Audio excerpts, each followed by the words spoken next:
नमस्कार, R P किचनमध्ये आपलं स्वागत आहे. तर मी आज तांदळाचं आणि बटाट्याचं वेगळं असं स्नॅक्स रेसिपी बनवणार आहे. तर यासाठी एक वाटी तांदूळ भिजू घातले होते 1-2 तास. तर पाणी नितळण्यासाठी चाळणी ठेवले होते. तर आता हे वाटून घ्यायचे मिक्सरच्या भांड्यामध्ये, एकदम बारीक असं वाटून घ्यायचे.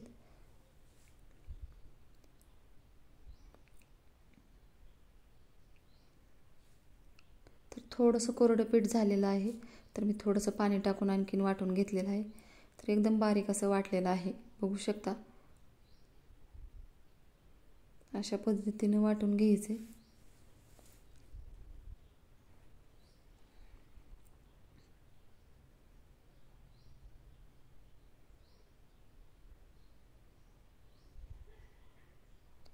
आता एक बटाटा शिजवून घेतलेला आहे, त्याचे साल काढून खिसून घ्यायचे.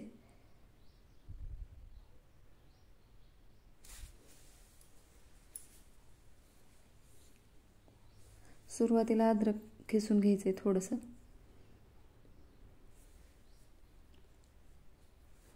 नंतर एक बटाटा खिसून घेणार आहे.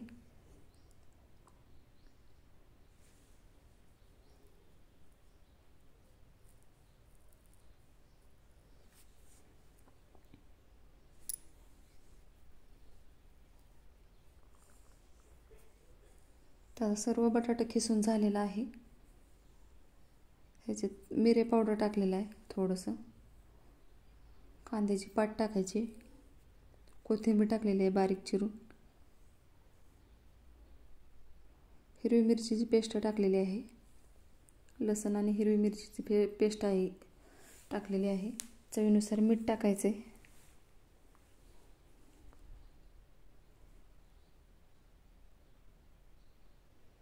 धने जिरे पावडर टाकायचे. तर आता सर्व मिक्स करून घ्यायचे. थोडंसं पाण्याचा हात लावायचा. जास्त जर घट्ट वाटत असेल तर हे मिश्रण थोडंसं पाणी लावायचं आहे. आणखीन एकजीव करून घ्यायचं हे सर्व. तर अर्धा लिंबू याच्यामध्ये रस टाकायचा आहे लिंबाचा. खाण्याचा सोडा टाकलेला आहे चिमूटभर, आणि थोडंसं पाणी टाकून मिक्स करून घ्यायचे.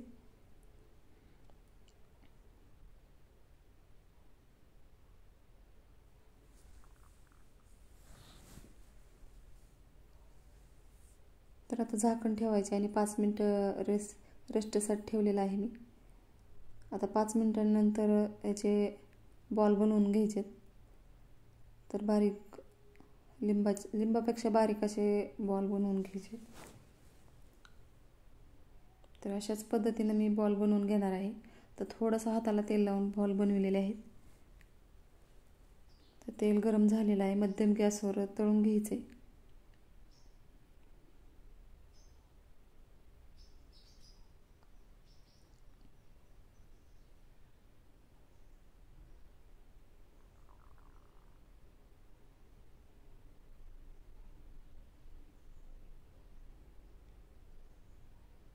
तर आता खालची बाजू तळत आलेली आहे, त्याला पलटून घ्यायचे.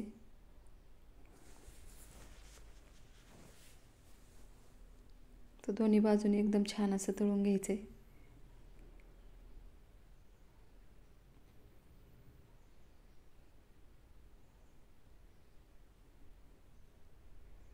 तर अशाच पद्धतीने सर्व बॉल तयार केलेत मी, आणि तळून घ्यायचेत अशाच पद्धतीने.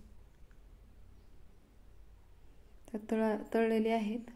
तर बघू शकता एकदम छान असा रंग आलेला आहे. तर मी आता प्लेटमध्ये काढून घेत आहे. तर एकदम तेलकट न होता एकदम छान झालेले आहेत. तर सॉससोबत खाण्यासाठी एकदम चवदार लागतात. बघू शकता. माझ्या चॅनलला सबस्क्राईब करा, लाईक करा, शेअर करा. व्हिडिओ बघितल्याबद्दल धन्यवाद.